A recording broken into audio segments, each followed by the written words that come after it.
Bonsoir à toutes et à tous, voici le menu de cette édition. Au sommaire de cette édition, retrait de la carte de presse à plus d'une centaine de professionnels des médias et suspension pour une période d'une semaine de la radiodiffusion sonore privée commerciale Océan FM. Ce sont quelques décisions rendues publiques ce jeudi 23 novembre 2025 par la RAC au cours de sa deuxième session ordinaire au titre de l'année 2025. Les fins de savon finissent souvent à la poubelle ou abandonnés sur le bord d'un lavabo. Pourtant, ces fragments que l'on appelle les chutes de savon représentent une ressource insoupçonnée. Assure dans cette édition un reportage réalisé par Némi Vera. Hors du Bénin, la mission de maintien de la paix des Nations Unies prolongée d'1 an en République centrafricaine avec toutefois une possible réduction de la mission à l'issue du processus électoral en 2026. Mesdames, Messieurs, bienvenue à vous dans cette édition. La Haute Autorité de l'Audiovisuel et de la Communication RAC a rendu public ce jeudi une série de mesures, une série de décisions visant à assainir le paysage médiatique national. Et c'était au cours de sa deuxième session ordinaire au titre de l'année 2025.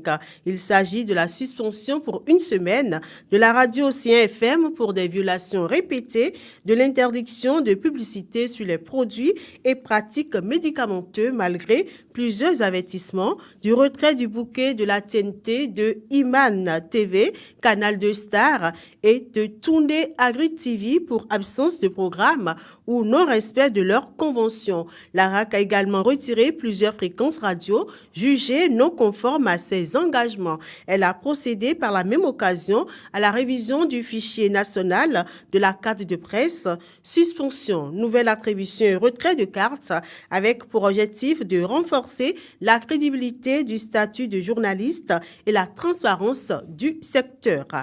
Dans de nombreuses salles de bain, les fins de savon se transforment en de petits morceaux de glissant, souvent trop fins pour être utilisés. Ils finissent alors à la poubelle ou abandonnés sur le bord d'un lavabo. Pourtant, ces fragments que l'on appelle les chutes de savon représentent une ressource insoupçonnée.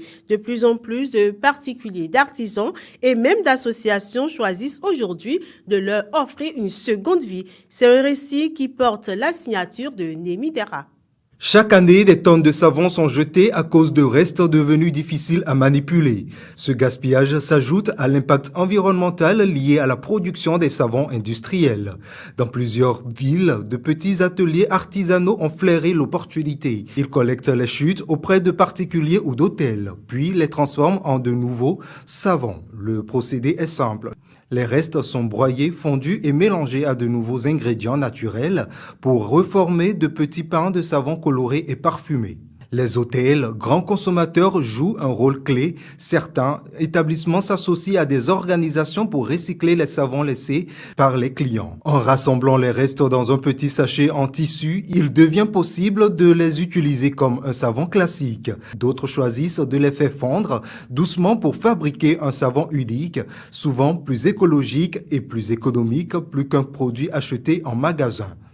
En donnant une seconde vie à ces fragments que l'on croyait inutiles, chacun contribue à réduire les déchets, à préserver les ressources naturelles et même parfois à soutenir des initiatives. Un petit geste certes, mais dont les effets dépassent largement le bord de nos lavabos. Et puis, 2 duos sont retenus pour l'élection présidentielle du 12 avril 2026 dans notre pays. Ce sont les duos Romiad Wadayi Mariam Chabi Talata de la mouvance présidentielle et Paul Ronkpe Judicaël Rouanou de la force Cori pour un Bénin émergent FCBE. La Cour constitutionnelle a validé officiellement ces 2 duos ce jeudi 13 novembre 2025. C'est par une décision, la décision EP 25-012 rendue à l'issue d'une audience plénière spéciale que l'institution l'a confirmé. Cette annonce met un terme au processus de validation des candidatures après l'examen des dossiers par la Sénat et la réalisation des visites médicales obligatoires. On poursuit l'édition. L'homme naît, grandit, vieillit et un jour son âme et son esprit sautent de son corps. Le corps devient subitement inerte et l'on parle de la mort physique. Mais n'y a-t-il que cette seule sorte de mort? Suivez dans cet élément les différentes sortes de morts qui existent et dont la Bible en parle. Lorsque Dieu avait créé Adam et Ève et qu'il a dit quant à l'arbre qui est au milieu du jardin, tu ne toucheras pas, tu ne mangeras pas, car le jour où tu mangeras, tu mourras. Ils ont mangé ce jour. Et d'aucuns, quand ils le lisent, ils croyaient que le Seigneur parlait déjà de la mort physique. Mais le jour où ils ont mangé, il y a eu une déconnexion, une séparation entre eux et Dieu. Et cette séparation de l'homme d'avec Dieu, qui est une séparation spirituelle, c'est ce que l'on appelle la mort spirituelle. Cette mort spirituelle, c'est elle qui va induire une autre mort qu'on appelle la seconde mort, la mort dans les temps ardents de feu et de soufre. Et c'est pour cette raison que quiconque qui vit sur cette terre et qui est issu d'Adam et Ève, et nous tous, nous avons hérité de le style de vie charnel, le style de vie adamique, le style de vie qui ne pourra pas nous permettre à plaire à Dieu. Le péché qui est ainsi inné en nous, ce péché se manifeste par différents actes, différentes actions. Le Seigneur nous dire que cette vie-là, c'est la vie dans le péché, c'est la mort spirituelle. La vie dans le péché, la vie dans les voluptés, la vie dans la désobéissance à la parole de Dieu, c'est une vie de mort spirituelle. Et en cela, Paul disait quelque part à Timothée que la personne qui vit dans ses péchés est morte, quoique vivante. Et c'est de ça aussi que le Seigneur parlait dans sa lettre à l'église de Sardes, dans le livre d'Apocalypse, chapitre 3. Dans Apocalypse, chapitre 3, le Seigneur a dit ceci: je connais que quoique ce fut